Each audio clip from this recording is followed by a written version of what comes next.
vídeo vamos a empezar con las actividades de refuerzo de la unidad 2 para el examen de recuperación. La unidad 2 empieza repasando conceptos de la materia y después hemos visto los estados de la materia. Y lo complementa el tema 3, que seguimos con la materia, pero habla ya de las mezclas y en concreto se centra en el estudio de las disoluciones. Dentro de la materia, uno de los conceptos importantes de la materia es la densidad. La densidad es una propiedad específica de la materia. Se llaman propiedades específicas aquella que tiene unos valores concretos para cada tipo de sustancia y son diferentes de otro tipo de sustancia. Es decir, el agua tiene una densidad y ese valor es específico de la densidad y lo diferencia de otro tipo de sustancias, aunque sean pues, otros líquidos parecidos. Pues el alcohol aparentemente pues lo podemos ver incoloro y de aspecto parecido, pero tiene otra densidad diferente. El alcohol se diferencia de otros líquidos por su densidad. Eso es una propiedad específica. La densidad relaciona la masa con el volumen. Si nos centramos en el ejercicio 1, dice en una probeta, voy a empezar por el 1, en una probeta de 500 mililitros de capacidad, que correspondería al volumen, capacidad o volumen, puesto que son equivalentes. Echamos agua hasta 250 mililitros. Luego, ese es el volumen de la probeta, pero dentro de esa probeta yo de agua solo voy a echar 250 mililitros. Ese es el volumen del agua que echo dentro. A continuación introduzco una figurilla de alabastro. Ese es el material, alabastro. De masa 310 gramos. Esa es la masa de la figura de alabastro.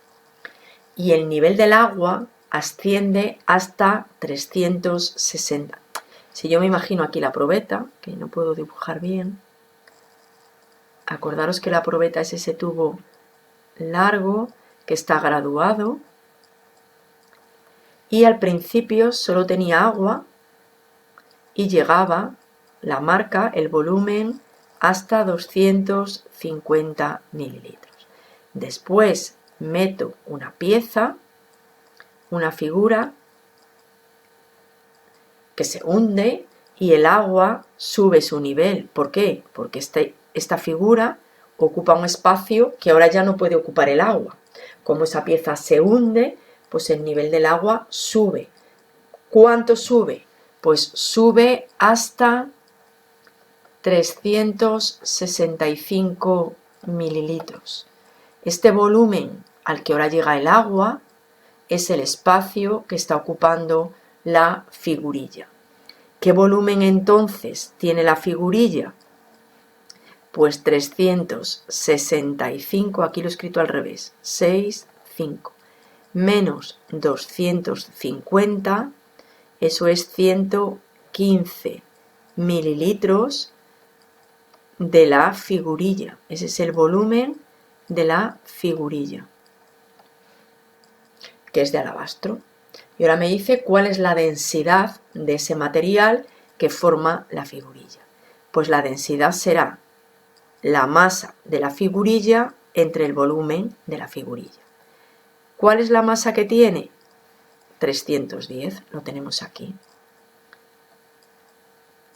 Y el volumen, 115 mililitros. Estamos dividiendo gramo entre mililitro y me da una de las unidades más utilizadas para la densidad. El resultado, 2,69 gramos por mililitro. Tengo que ponerle como unidad las dos que he utilizado. La masa la he sustituido en gramos y el volumen lo he sustituido en mililitros. Por eso la densidad me da en gramo por mililitro. Continuamos con el 2 de densidad. El ejercicio 2 me dice que ahora tengo un soldadito de plomo que tiene una masa de 286 gramos. Yo eso lo tengo que poner como dato de mi problema y se pone M minúscula por la masa 286 y su unidad. Su volumen es de 26, V mayúscula de volumen 26 centímetros cúbicos. ¿Cuál es la densidad del soldadito? Quiere que la exprese en el sistema internacional. Pues el sistema internacional me dice que la masa tiene que estar en kilogramos. Pues paso de gramos a kilogramos, dividiendo entre 10 elevado a 3. Sería mover la coma 3 lugares hacia la izquierda. Y 26 centímetros cúbicos a metros cúbicos. Y un metro cúbico 10 elevado a 6, que sería 26 por 10 elevado a menos 6 metros cúbicos o 2,6 por 10 elevado a menos 5 metros cúbicos, para tener la notación científica correcta. Para calcular la densidad, fórmula siempre escrita, debajo la densidad no la sé, la masa 0,286 y el volumen 2,6 por 10 elevado a menos 5.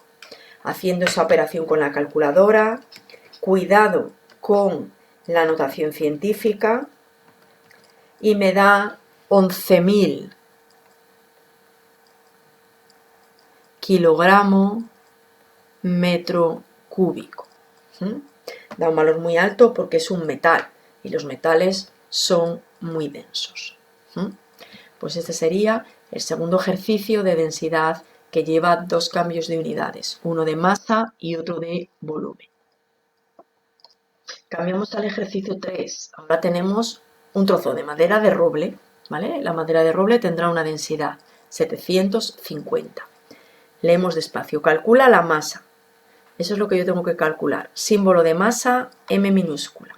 Le pongo la interrogación. Del trozo de madera de roble cuya densidad es esa.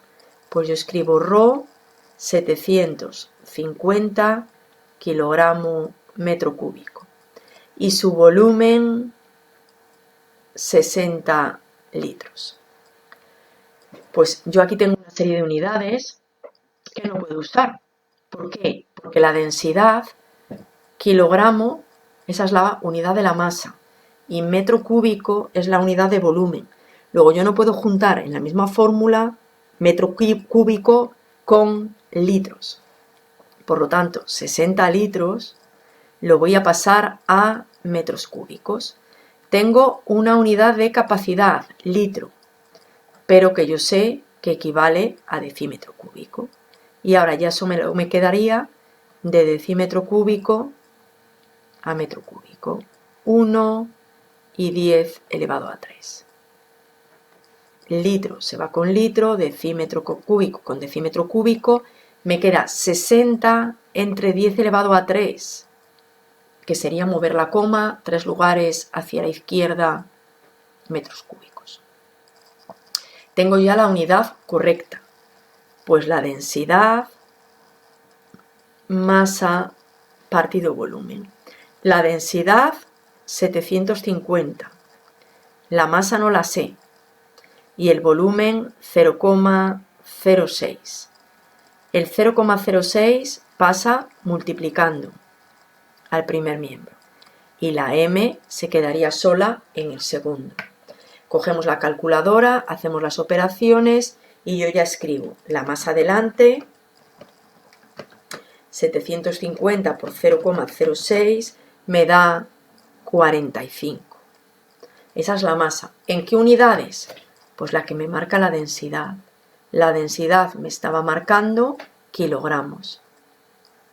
Pues la masa del trozo de madera de roble son 45 kilogramos.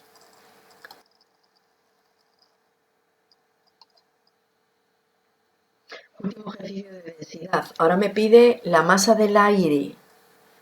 Masa del aire, que está en el interior de una habitación que tiene 5,5 de largo, 4 metros de ancho y 2,75 metros de alto. Esa habitación vamos a suponer que pues tiene esta forma, ¿vale? Una habitación más o menos así. Entonces me está dando 5,5 metros de largo, 4 metros de ancho y 2,75 metros de alto. Tiene una forma de ortoedro y tenemos que calcular el volumen, porque la densidad relaciona masa con volumen. Luego, para poder relacionar con la densidad la masa y el volumen, calcular la masa, yo necesito el volumen. Las tres dimensiones por separado no me sirven de nada. Pero sí que esas dimensiones, A, B, C, o largo, ancho y alto, lo que queráis, me dan el volumen de esa habitación. Los tres datos están en metros, pues sería 5,5 metros por 4 metros y por 2,75 me da 5,5 por 4 por 2,75, 60,05. ¿En qué unidades? Pues he multiplicado metro por metro por metro 3 veces, pues metro cúbico. La densidad me ha dado 1,12 gramo por mililitro. Volvemos a lo mismo. Esa densidad me marca las dos unidades. Gramo para la masa, mililitro para el volumen. Pues resulta que aquí tengo metros cúbicos. Pues no puedo juntar metro cúbico con mililitro. Tengo que pasarlo todo a la misma unidad. Voy a pasar el 60, porque es más fácil. Metro cúbico, eso es un volumen y lo tengo que pasar a mililitros. Pues para cambiar de una unidad a otra tengo que ir por el puente en decímetro cúbico. 10 elevado a 3. Ya tengo decímetro cúbico y el decímetro cúbico equivale al litro. Fenomenal, ya estoy en capacidad, litro, pero es que no quiero litro. Bueno, no necesito litro, necesito mililitros. Pues engancho otro factor, litro se tiene que ir con litro y un litro tiene 10 elevado a 3 mililitros. ¿Qué me queda? 60,5 por 10 elevado a 3 por 10 elevado a 3, todo lo demás son unos, mililitro.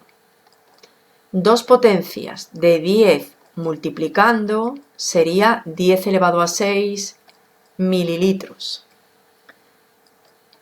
Pero eso está un poco mal escrito. 6,05, he movido la coma a la izquierda.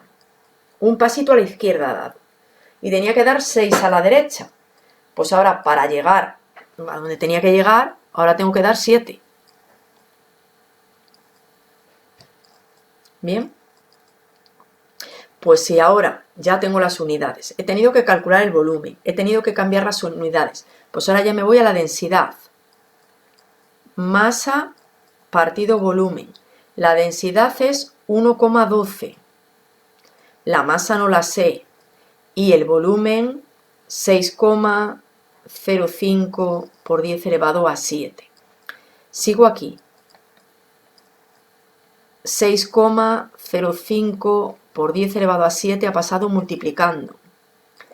Ahora hago esa operación con la calculadora.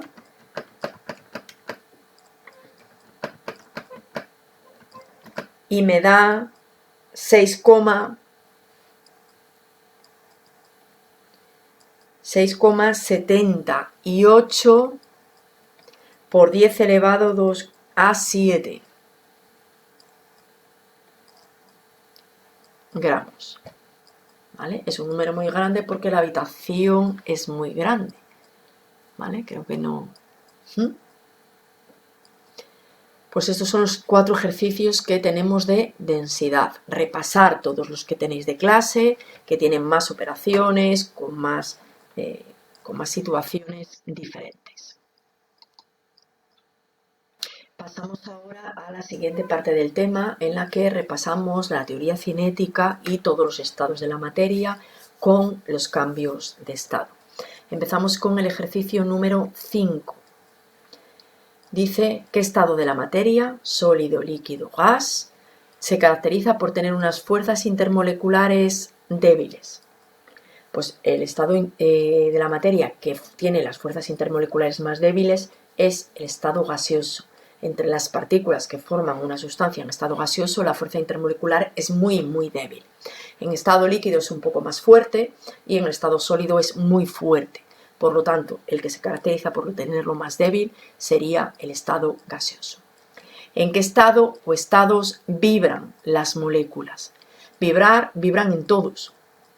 Lo único que en el estado sólido solamente vibran. Las partículas están en posiciones fijas y el único movimiento que tienen es el de vibración.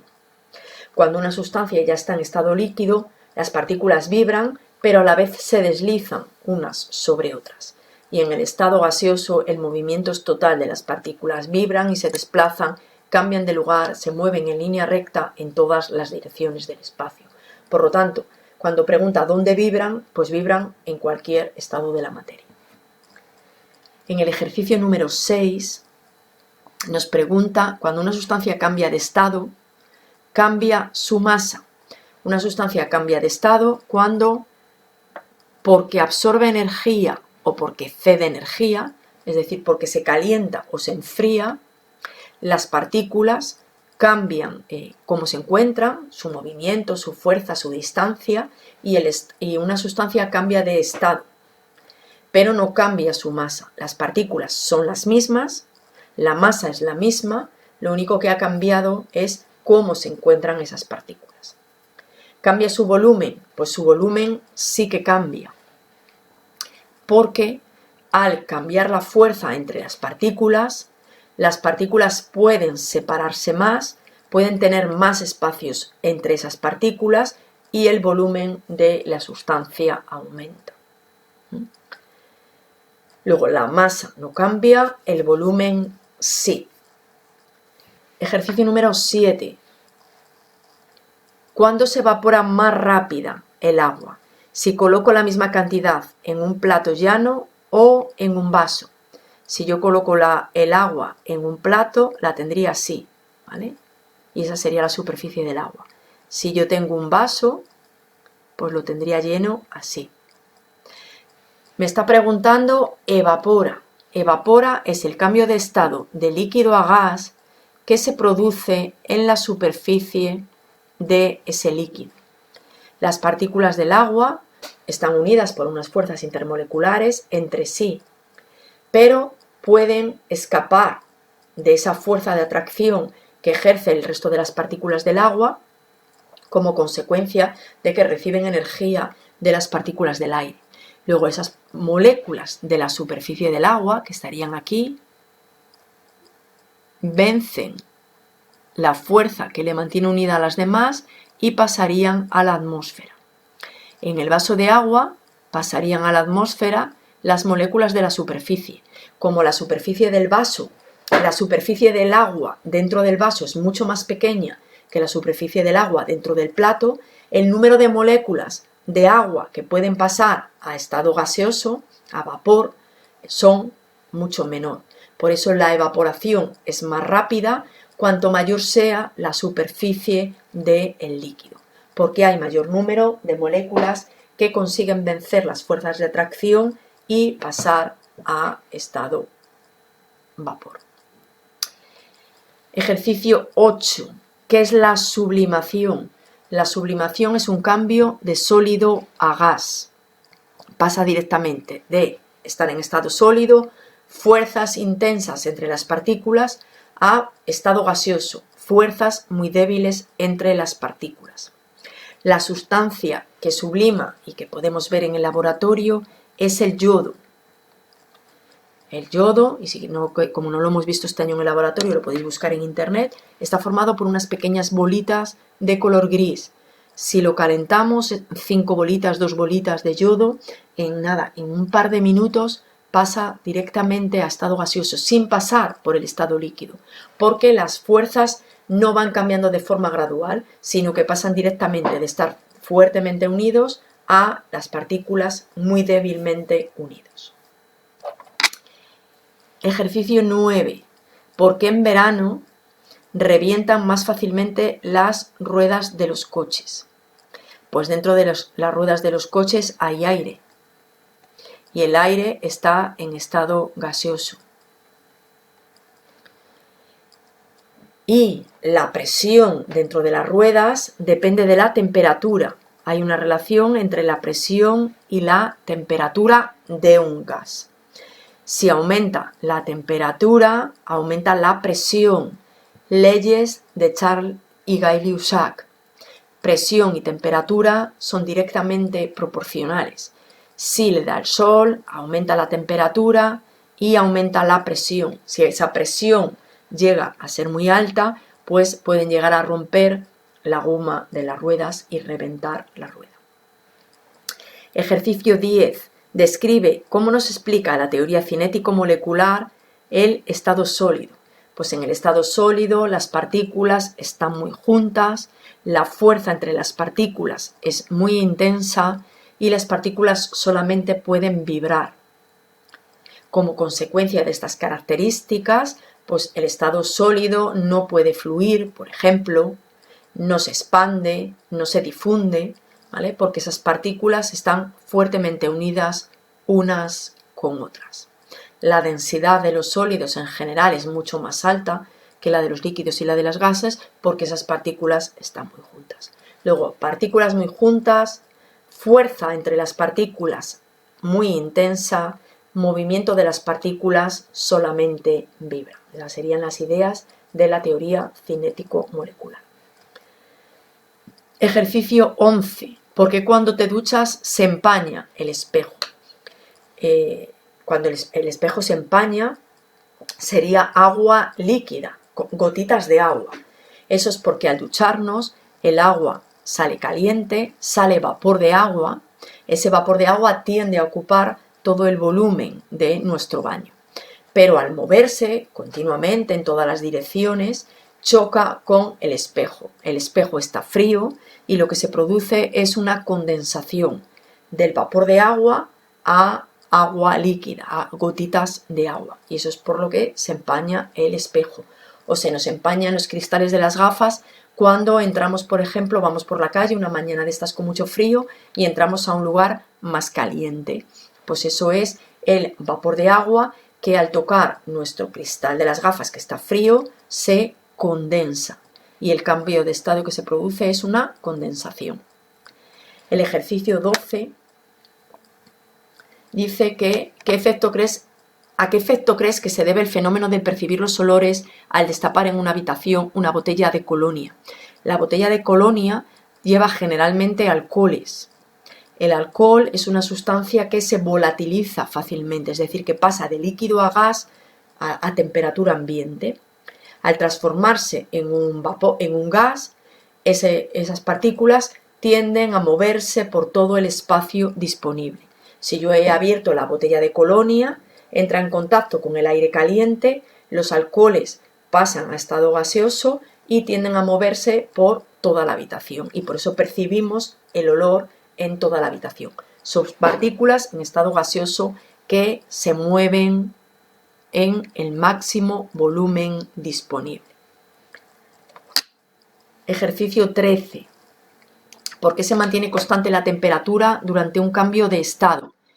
La temperatura se mantiene constante en un cambio de estado porque la energía que están intercambiando, vamos a imaginarnos por ejemplo una fusión. Para fundir tiene que coger calor, tiene que absorber calor, pero esa energía que yo le doy mientras las partículas están cambiando de estado se emplea en modificar las características de las partículas. En el estado sólido, por ejemplo, están fuertemente unidas en posiciones fijas. Para que la sustancia pase a estado líquido, las partículas tienen que separarse, disminuye la fuerza entre ellas y comienzan a moverse, a deslizarse. Pues en esos cambios, eso es en lo que se utiliza la energía que están recibiendo. En cualquier cambio de estado, la temperatura permanece constante, porque la energía se emplea en modificar la situación o las características de las partículas y que cambie de un estado a otro. De nuevo, comparar en el 14, evaporación de ebullición. Los dos son cambios de estado, de líquido a gas. La evaporación es un cambio de estado que se produce a cualquier temperatura. Se produce de forma natural en la superficie de un líquido, lo que hablábamos antes en este del plato, ¿vale? Eso es una evaporación. Eso es un proceso natural, es un proceso lento, ocurre a cualquier temperatura y ocurre solamente en la superficie del líquido. Las moléculas del agua, del líquido, pueden escapar a la atmósfera solamente las de la superficie. La ebullición es un proceso más rápido, más brusco, que ocurre cuando se ha alcanzado la temperatura de ebullición de esa sustancia. Si es el agua, hierve a 100 grados centígrados. Si es alcohol, hierve a 78 grados centígrados. Y la ebullición solo ocurre ahí, cuando se alcanza la temperatura de ebullición. Ocurre cuando calentamos una sustancia. Luego la fuente de calor, generalmente, vamos a suponer, ¿vale?, que estoy calentando aquí un recipiente. Yo lo caliento por abajo, lo he puesto en la cocina, en un infiernillo. Va aumentando la temperatura y cuando llega al punto de ebullición se forman aquí burbujas de gas. Esas burbujas de gas suben a la superficie y desde la superficie escapan a la atmósfera. Pero al subir esas burbujas del gas, el agua líquida baja y se genera ese movimiento que percibimos en el agua, que todo el mundo habéis visto, cuando el agua empieza a hervir. Pues eso se debe a que el fenómeno, el cambio de estado, comienza por la parte de abajo, por donde estamos calentando. Eso sería un poco las diferencias entre evaporación y ebullición. Ejercicio 15. Ejercicio 15. La temperatura de fusión del benceno es de 5,5 grados centígrados, la de fusión, y la de ebullición 80,1. Si ponemos benceno en un émbolo a 100 grados centígrados y se deja enfriar, dibuja de forma aproximada su gráfica de enfriamiento. La gráfica de calentamiento o la gráfica de enfriamiento llevan los dos ejes, como cualquier gráfica. En el eje horizontal va el tiempo, que se representa con T mayúscula. Como aquí no nos dice, le dejamos un rato, pues no le vamos a poner unidades. Podemos poner tiempo. Y en el eje vertical siempre va la temperatura, en grados centígrados. Si yo pongo benceno a 100 grados centígrados, voy a suponer que aquí está 20, 40, 60, 80 y 100. Pues ahí empezamos, a 100. Si yo lo voy dejando enfriar, bueno, ahí estaría el 100, no me cabe mucho. 80, 60, 40, 20 y 0. Pues desde el 100, al ir enfriando, va bajando. La temperatura de ebullición es el 80, que lo tenemos aquí. Pues cuando llegue a 80, la gráfica se queda con un tramo horizontal. ¿Por qué se queda con un tramo horizontal? Lo hemos dicho en el ejercicio en no sé cuál, en el 13. Porque mientras se produce el cambio de estado, la temperatura permanece constante. Luego, en ese tramo que yo acabo de dibujar, lo que se está produciendo es el cambio de estado de gas a líquido. ¿Por qué? Porque a 100 grados centígrados está gas y el cambio de estado se produce a 80. Pues aquí está cambiando de gas a líquido. Después ya, una vez que está todo líquido, la temperatura sigue disminuyendo. ¿Hasta dónde? Hasta el punto de fusión, que es 5,5. Vamos a suponer que está por aquí abajo. Pues ahí la gráfica vuelve a ser constante. ¿Por qué? Porque toda la energía se utiliza en el cambio de estado. Una vez que tengo todo el benceno sólido, la temperatura volvería a disminuir. Luego, cualquier gráfica de enfriamiento tiene tres tramos inclinados. Uno, iba a cambiar de color. Uno aquí arriba, otro aquí y otro aquí. El de mayor temperatura es el gas.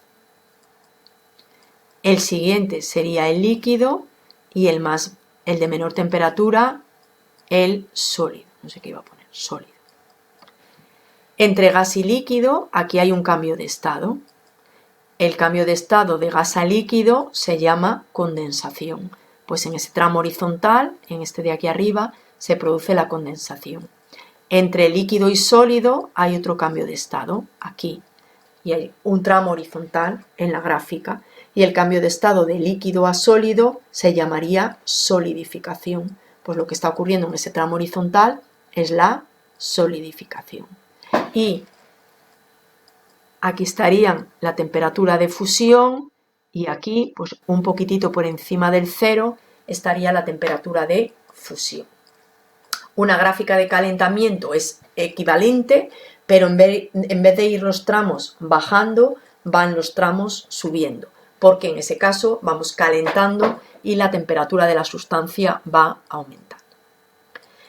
Ejercicio 16. El ejercicio 16 dice que razonemos si es verdad o es falso las siguientes afirmaciones. A. Las partículas del sólido están en una posición fija, es decir, no se mueven. En posición fija es verdad, pero lo de no se mueven es falso. Se mueven porque vibran. Lo que pasa es que ese movimiento de vibración, cuando vibra un cristal, cuando vibra una cuerda vocal, no hay un desplazamiento, no van de un sitio a otro. Entonces tendríamos que decir no se desplazan, pero vibrar es un movimiento en el mismo lugar. Apartado B. Las partículas de un gas se desplazan por todo el volumen que las contiene. Bien, porque ellas se mueven independientemente unas de las otras. Es verdadero, se mueven independientemente una de las otras hasta que chocan unas con otras, rebotan y continúan cada uno por su lado, de forma independiente. Movimiento en línea recta, se desplazan de forma caótica, desordenada, unas independientes de otras, lo único que cuando chocan, pues eso supone que rebotan y continúan otra vez moviéndose independiente unas de otras.